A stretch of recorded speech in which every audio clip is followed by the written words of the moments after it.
Kenapa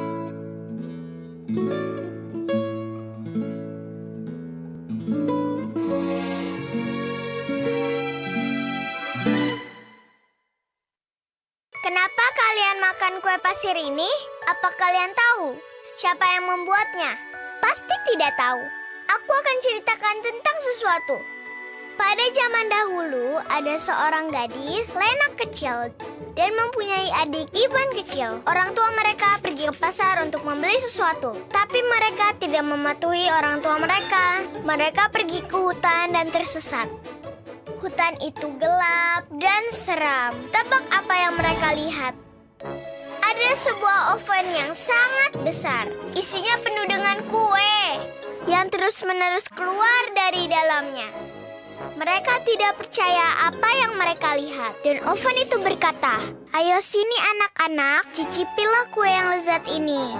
Ivan kecil sangat senang. Tapi kakaknya Lena kecil berbisik, "Jangan makan kue itu, siapa yang tahu apa isinya?" Ivan kecil tidak mau dengar. Dia berlari dan makan semua kue itu. Lalu dia mulai merengek, "Ambilkan aku air, aku haus."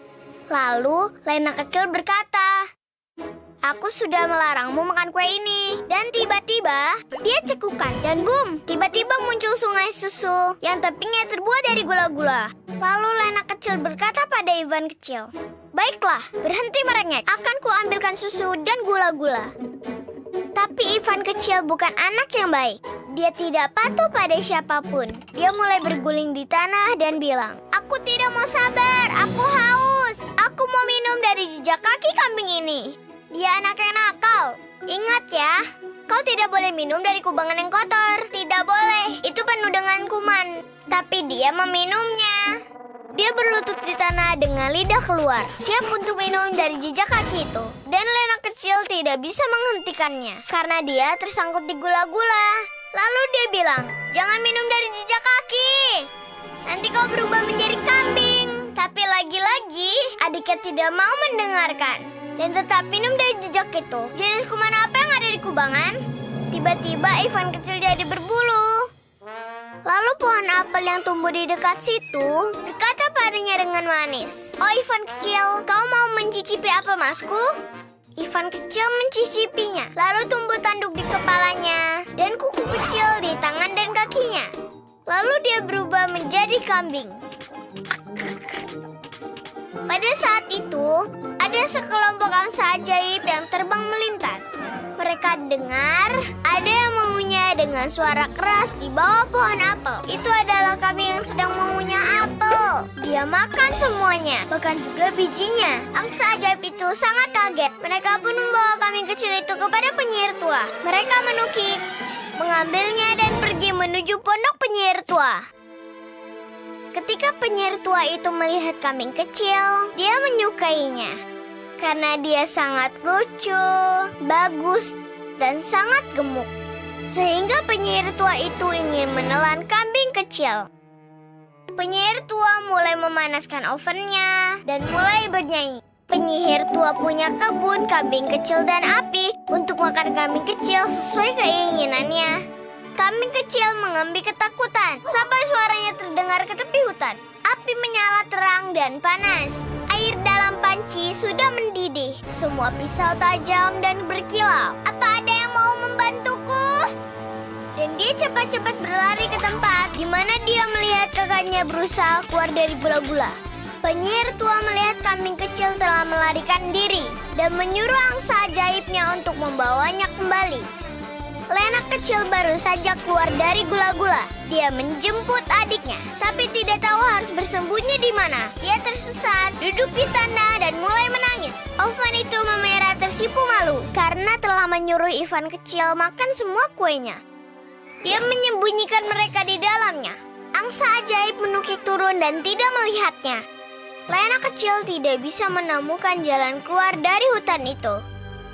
Tapi Ivan si kambing kecil bisa menemukan jalan untuk pulang.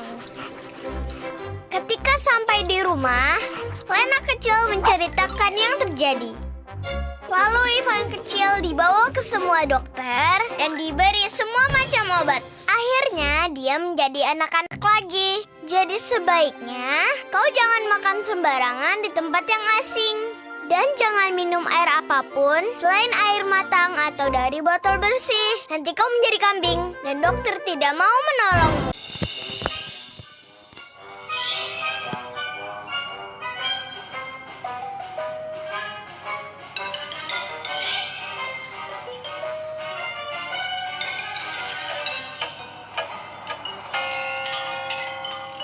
Kisah seram Masha. Kisah perut sakit. Teman-teman, kisah ini menceritakan seorang anak yang takut sekali pada dokter. Hari ini, aku akan menceritakan kisah yang sangat menakutkan mengenai seorang anak yang takut pada dokter dan hal yang mengerikan. Pada malam hari, Sima menyiapkan makan malam untuk mainannya. Dari lilin mainan, potongan-potongan hitam. Dan juga, Sima menyiapkan krim bubur tepung untuk diberikan pada mainannya.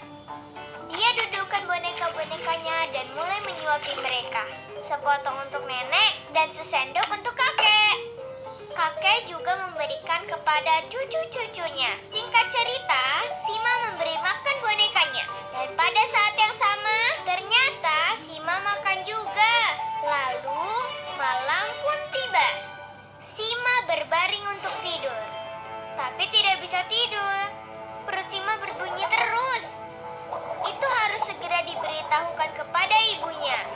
Tapi Sima takut kalau melakukannya. Ibunya pasti memanggil dokter. Dan itu akan menjadi penderitaanku nanti. Dan perutku akan semakin sakit. Tiba-tiba Sima mendengar suara nafas yang sangat dekat. Sima bangun dari tempat tidur dan berusaha melihat siapa sih yang menangis dalam lemari.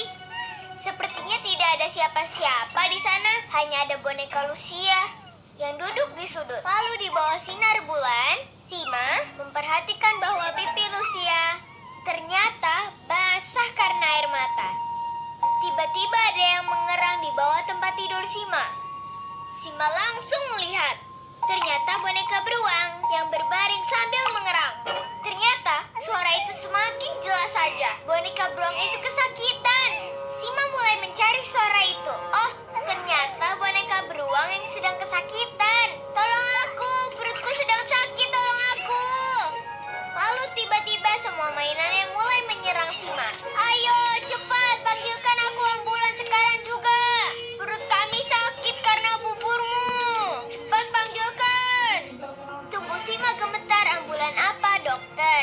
Ini adalah hal yang paling mengerikan di dunia. Kalau dokter datang karena keadaan darurat, dia akan segera memberi resep obat pahit untuk kita semua. Dia akan menyuruhmu memperlihatkan lidahmu dan memasukkan sendok ke dalam mulutmu. Dan yang menangis atau menolak akan diambil dokter dan dibawa ke rumah sakit. Tapi rupanya mainan-mainan itu tidak peduli dengan siapa atau kemana mereka akan pergi. Oh, perut kami. Mereka menangis dan tidak mau diam. Dokter itu membawa boneka-boneka itu ke rumah sakit. Sima kasihan sekali melihat boneka itu. Sakit, tolong aku sudah tidak tahan lagi. Mereka semua menangis tidak mau diam. Dan sekarang ternyata perut Sima yang kesakitan. Sehingga tiba-tiba matanya melihat titik jingga. Sima melihat awan hijau banyak sekali. Dan naga merah muda kecil yang sedang makan donat terbang di awan. Mereka terlihat gembira. Sima hanya berpikir, lihat berapa banyak donat yang dimakan naga itu. Lalu dia terbang entah kemana. Dan Sima hanya bisa melihat naga-naga itu. Entah lama atau sebentar. Akhirnya Sima terbangun. Dia menyentuh perutnya, sepertinya tidak sakit. Sima membuka matanya dan segera menyadari bagaimana dia berada di kamar asing bertembok putih. Lalu Sima menekan tombol yang ada di samping tempat tidurnya. Dan tiba-tiba pintu terbuka dan masuklah seorang peri salju, putih bersih dan tersenyum. Dan peri itu cantik sekali. Dia pasti akan mengucapkan selamat tahun baru padaku, pikir Sima. Tapi peri salju itu sama sekali bukan peri salju, melainkan dokter. Dan ternyata dokter itu tidak memberikan obat pahit kepada Sima, hanya menyentuh kepalanya, kemudian menyentuh perutnya. Dan dokter itu berkata, Sima, lebih baik makan jeruk dan bukan memakan potongan lilin mainan. Kalau kau tidak memakan lilin-lilin itu, sepertinya kau tidak perlu datang ke rumah sakit, Sima. Oh ya, rumah sakit ini tidak mengerikan. Pikir Sima, ternyata dokter itu sama sekali tidak seram ya. Lain kali, kau tidak perlu takut pada dokter, tapi takutlah pada orang tidak dikenal. Tepat sekali teman-teman, bukan dokter, tapi juru masak. Karena mereka sudah memasak krim gandum ini yang membuat sakit perut. Hai guys, Assalamualaikum. Jangan lupa subscribe YouTube channelnya ya.